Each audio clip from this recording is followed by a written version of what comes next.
I'm gonna have to figure out when the live actually starts because it takes a few seconds. Anyway, hi Capricorn, this is your horoscope for October 2023. Thanks for joining me. It's a pleasure to be with you today. I'm gonna look at the chart and see how the planets interact in October, what energy they create amongst themselves and how that's going to influence you. The month of October in itself is super significant because we have two eclipses happening, and eclipses really, we feel the influences of them for 6 months. So it's kind of important to pay attention to what those mean and how they influence us. I'm going to make separate videos on the new moon, the solar eclipse, and the full moon, the lunar eclipse. So I'll go into more detail in those separate videos, but I'll give you the gist in this video for October and how they're going to influence you. So the first thing that I feel is super significant is on the 5th of October, we've got Mercury, the communication planet.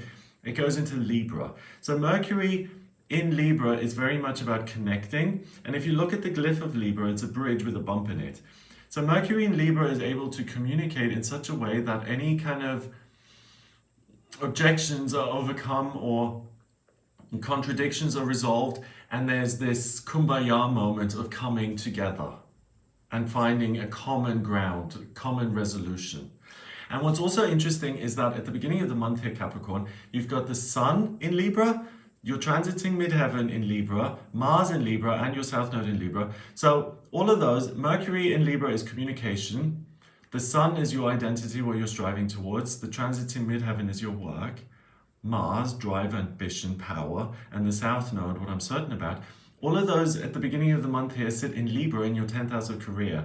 So if you need to network, if you need to speak to people, if you need anyone else involved in either changing your job or taking you to the next level or working as a team or leading a group of people, all of those kind of things are massively supported here for you at the beginning of the month. On the 9th of October, we've got Venus, the planet of love and beauty and creativity, that goes into Virgo. And it's in your 9th house, and it opposes Saturn in Pisces. So with that shift of Virgo, I think around the 9th of October, you'll be very interested in what can I study, what can I learn, how can I improve my own skills and become an expert in a particular field. Also, you may become interested in travel or expanding your universe by seeing different places or opening yourself up to new people or new information. It's really about, I'm willing to receive, I'm willing to learn. On the 10th of October, we've got Pluto, the planet of transformation and change, in your sign of Capricorn, and it goes direct, which is really a big deal because Pluto is an outer planet. It stays in retrograde for about 6 months. And when it goes direct, it means that the rebirth and the changes that you experience exist in the external world. So there are opportunities for you here in work, with it being in Capricorn at 27 degrees direct, right? I can complete this cycle of questioning what I'm supposed to do for work, and now I can finally feel like this, I'm certain that this is what I'm meant to do, and because of that certainty, I can actually roll up my sleeves and get to building it.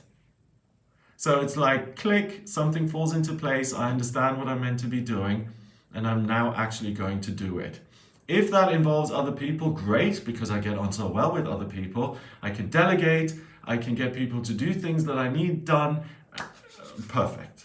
So in terms of your work and your working relationships with other people, you're really on top of your game here. Plus, with the Venus in Virgo, you're so open-minded and willing to learn new things that you're not going to be like a dog with a bone saying, this is the way it is, I don't want to hear anything, which isn't conducive to conversation, right? So the other thing is that the personal planets, Mercury, Mars, and Venus, they're all direct. So communication, your ambition, and your creativity, none of those are complicated and stifled. They work as you expect them to. So look at what drives you in terms of broadening your horizons and getting things done and engaging with ideas and information that actually interests you, and how you can get creative around that. If you look at it a different way, a lot of the energy here around the 10th of October is at the very top of your chart, near the midheaven. The midheaven is the position of noon, and in astrology, the thinking behind that is at noon, you're up and about, you're active, and you're doing something. So the midheaven is associated with your vocational aptitudes, because the thinking is that at noon, you are most yourself.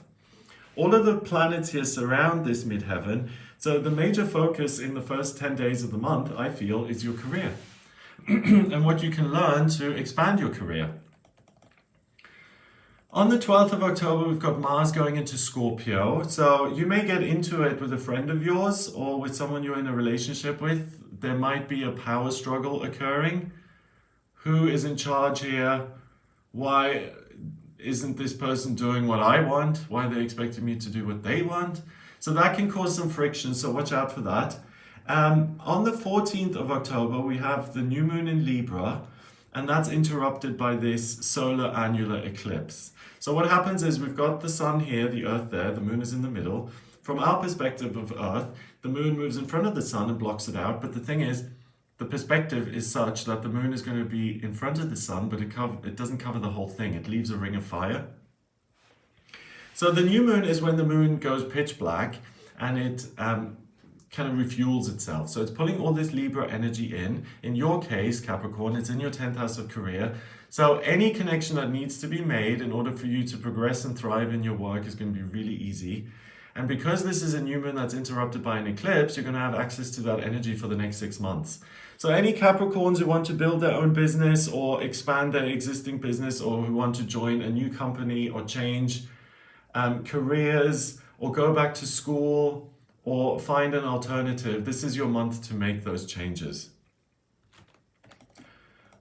Skipping ahead to the 22nd of October, we've got Mercury, the communication planet, going into Scorpio. So now you're really in your feelings, and I think you can be in your feelings when it comes to other people, that you take umbrage with things that are a little bit too close to home. So I would continue to watch out for random kind of disagreements in your love life, in your romantic relationships. But really what the Mercury in Scorpio also allows you to do is to really focus in on your work, your career, and really what the plan for the career is. What's the dream? You know, a lot of people start out as, I want to be, I don't know, a film star. But then what happens, they go to a couple of auditions, then bills hit, they need to live life, and they take some job often that then has nothing to do with the movie industry, but it's just something to pay the bills. So if that's the kind of situation you have experienced or you're familiar with or you're in now, then the way the planets are aligned here in October is perfect for that kind of person to become aware of where they're at, that they've got into this situation because of past decisions, and that it's now time to choose again, and that you have permission and the freedom to choose again, and you can see the dream as it originally was, or the new dream that appears to you now, and you can kind of fix that image in your mind and say, this is what I'm going to work towards. So there's a sense of acquiring the right thing, hitting the nail on the head finally. So there's a sense of achievement with that. On the 24th of October, we've got the sun moving into Scorpio, so it heightens that whole 11th house in Scorpio. And Scorpio is a water sign that's really able to get to the truth. It's great at discovering hidden secrets and getting the right information. And all of those things in your 11th house allow you to mine your own hopes and dreams, to bring them to the surface and then to work with them. Finally, on the 28th of October, we've got the full moon in Taurus, which is a partial lunar eclipse, so another full moon or another event around the moon that's interrupted. So again, 6 months of influence. So the full moon in Taurus is next to the lucky planet Jupiter and the planet of chaos and the miraculous Uranus, also in Taurus, and they're in your 5th house. So one, the question around what is it that I truly love? How do I embrace that and move forward with it? But then second of all, upheavals in my relationship, little arguments that turn into something much more serious and something about things that originally weren't being even discussed. And it can present you with a lot of conflict in your love life, and that is designed to distract you from gaining these insights about your career and the future of your work. So if you find that your boyfriend or girlfriend acts up this month and it's just like a lot of kind of disagreements and back and forth, I mean, feel free to disagree with me, but what I'm reading from this chart is to give the other person the benefit of the doubt and say, okay, well, maybe they're having a bad day. Certainly not to get into it with them, and instead to focus on this revelation of what your future career will be. And I think that's the best way to use this energy. And also, if there are arguments or something, I wouldn't then immediately use that to define the other person. So, you know, like if you're having arguments about the dishes and you're arguing about it, and then afterwards you're like, you know, the fact that we even argued about the dishes must mean that this person is just lazy and unwilling to do the work and we're not right. So maybe I should break up with them. That kind of reasoning I would reserve in October, because the conflict in your relationship is trivial and it's just meant to distract you. It's not meant to define your relationship. That's how I interpret it.